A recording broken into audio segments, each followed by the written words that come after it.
आगे बढ़ो, रुको मत। ये है सजा फरून के जुल्म की। फरऊन अपनी फौज के साथ हजरत मूसा अलैहिस्सलाम और ईमान वालों का पीछा कर रहा था।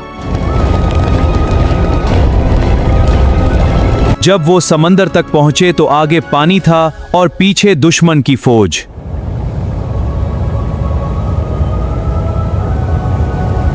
लोग घबरा गए, मगर हजरत मूसा अलैहिस्सलाम ने फरमाया, बेशक मेरा रब मेरे साथ है। फिर अल्लाह के हुक्म से समंदर फट गया और दरमियान में खुशक रास्ता बन गया।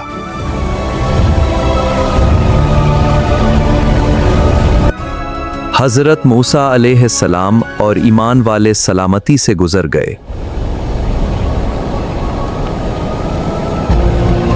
फरून गुरूर के साथ पीछे आया, मगर अल्लाह का हुक्म गालिब आया। यही कुरान की अजीम निशानी है। गुरूर खत्म हो गया, अल्लाह का हुक्म गालिब आया।